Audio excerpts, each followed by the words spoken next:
Oke, selamat pagi.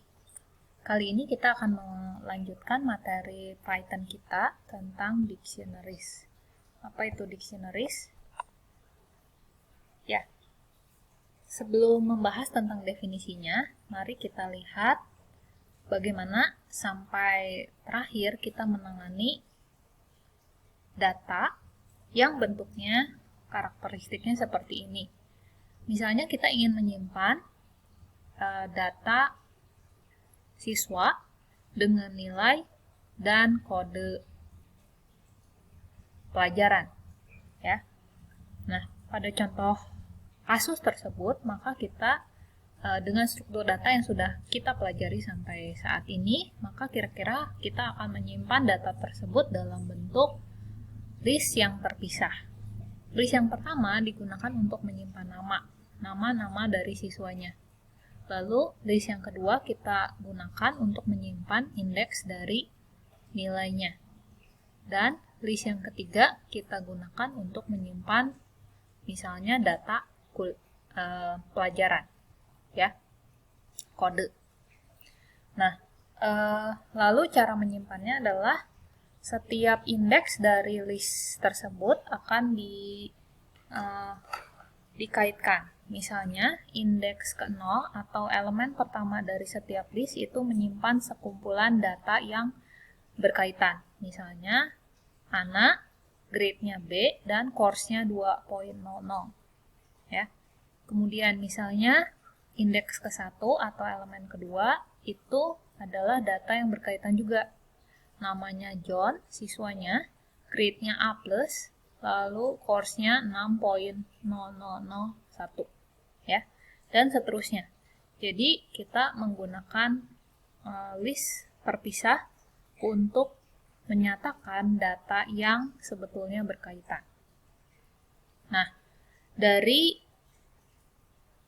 struktur tersebut, maka setiap indeks itu harus mencatat data yang sama.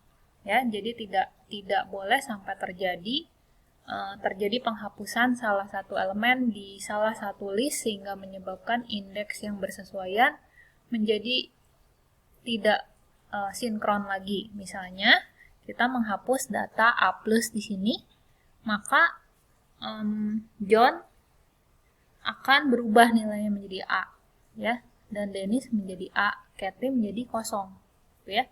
Nah, itu sangat tidak diinginkan ketika kita membuat program. Ya, jadi ada beberapa konsekuensi ketika kita menyimpan data tersebut dengan cara list seperti ini, ya. Setiap list harus punya panjang yang sama dan kita harus selalu memastikan bahwa di indeks tertentu menyimpan data yang saling berkaitan antara tiga list tersebut, names, grade, dan course.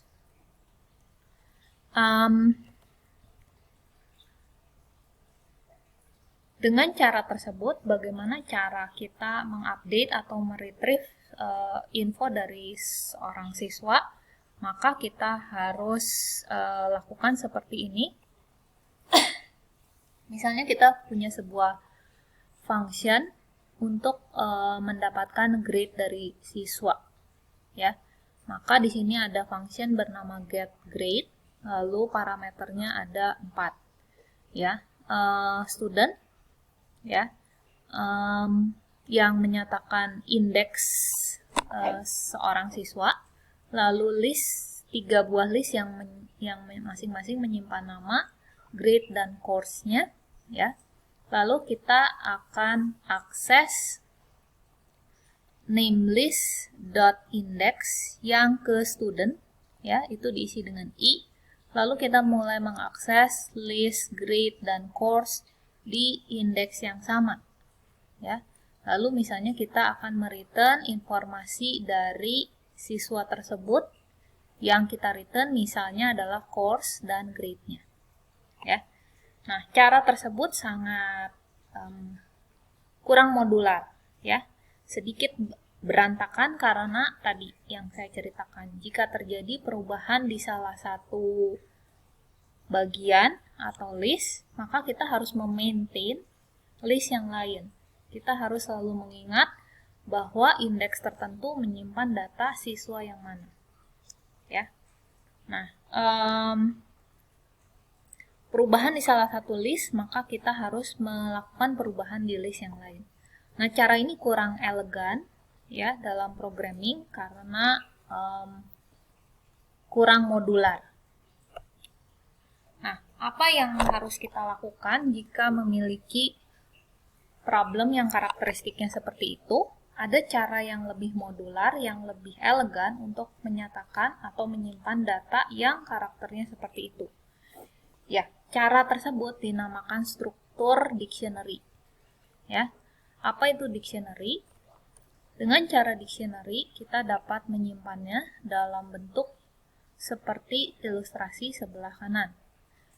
Ya, di mana jika pada list kita memiliki dua buah informasi, yang pertama adalah indeksnya dan yang kedua adalah isi dari list di indeks tersebut, maka pada dictionary kita mempunyai sepasang informasi juga, yaitu dua informasi, yaitu yang pertama sebelah kolom pertama adalah key, ya, yang menggantikan indeks di list, ya, itu adalah key.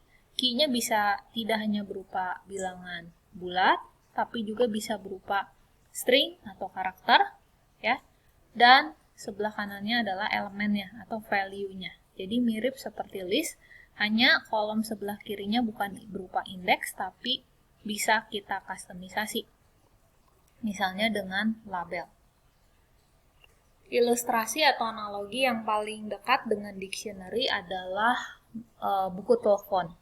Di buku telepon, key yang menjadi key di buku telepon itu adalah nama dari orangnya. Ya. Sementara value-nya yang kita simpan adalah nomor telepon orang tersebut. Itulah analogi dari dictionary. Ya. Python Dictionary menyimpan dua buah data atau satu pasang data, yaitu key dan value. Contoh sebelah kanan, tabel ini menyatakan sebuah contoh dictionary dalam Python. Jadi, kita bisa menyimpan data skor yang dimiliki oleh setiap siswa dalam bentuk indeksnya berupa nama dari siswanya, ya, string, dan lalu elemennya berupa value dari siswa tersebut. Jadi kita simpan dalam bentuk value tertentu, misalnya dalam contoh ini adalah indeks akhir dari nilainya.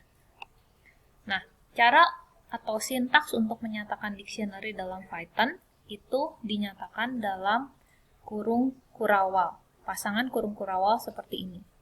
Misalnya di sini kita punya sebuah dictionary yang diberi nama mydic, my_dic. Lalu kita ingin inisialisasi atau memesan tempat di memori untuk dijadikan sebuah dictionary. Maka kita assign my dictionary dengan empty dictionary yang dinyatakan dalam tanda kurung kurawal yang bagian tengahnya kosong. Lalu kita misalnya punya sebuah dictionary lain, misalnya grades. Grades itu menyimpan pasangan key dengan value yang masing-masing dinyatakan dalam bentuk seperti ini. Berada di antara kurung kurawal buka dan kurung kurawal tutup. Setiap elemennya itu dinyatakan dalam bentuk key.2 value. Jadi, pada dictionary grades kita memiliki tabel yang ilustrasinya diberikan di slide bagian atas. Yaitu elemen pertama adalah ANA.2B, artinya nilai ANA adalah B. Koma, ini elemen kedua dari dictionary, John.2A+, dan seterusnya. Ya, ini terbalik ya. Berikutnya adalah Dennis A, lalu Kathy A. Ya, kalian lihat bahwa cara menyatakan dictionary adalah seperti ini. Nah, cara menyimpannya seperti apa, itu kita tidak tahu. urutan di memorinya seperti apa. Jadi kalian bisa lihat setelah Anna ini ada John ya. Lalu Dennis, ada Kathy. Ini cara kita menyatakannya dalam kode program. Tapi mungkin saja disimpan secara memori Dennis lebih dulu daripada John dan Kathy.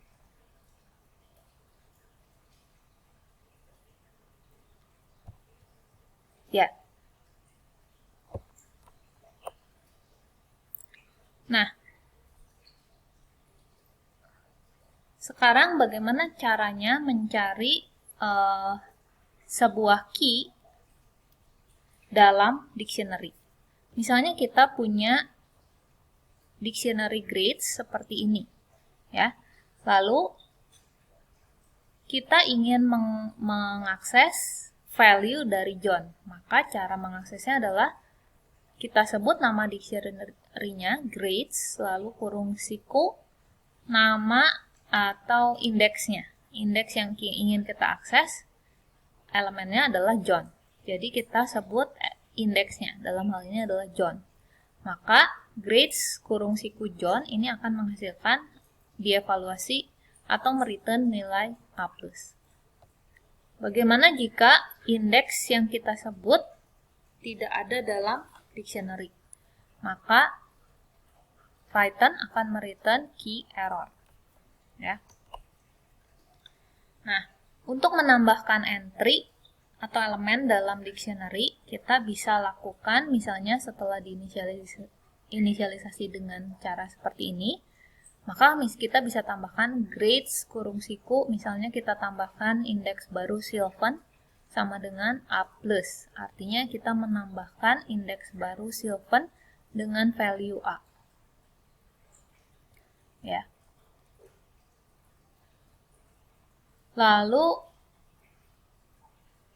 kita bisa melakukan pengujian apakah sebuah key berada di dictionary atau indeks ya. Indeks tertentu yang disebut dengan key berada di dictionary.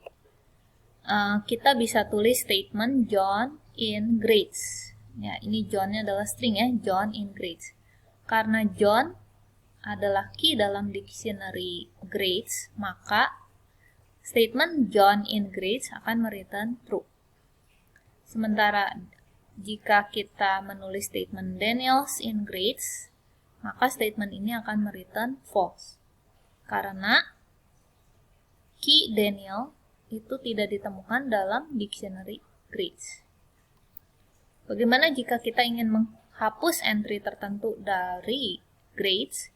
Maka kita bisa gunakan perintah delete, ya, del kurung tanda kurung, lalu parameternya diisi dengan dictionary yang ingin kita entry yang ingin kita hapus dalam dictionary. Misalnya grades yang ke Anna. Ya. Oke. Kita juga bisa melakukan iterasi atau mengakses key maupun value dari dictionary. Jika kamu sebut nama dictionary-nya, misalnya dalam contoh ini grades, ya, .keys, maka ini akan mereturn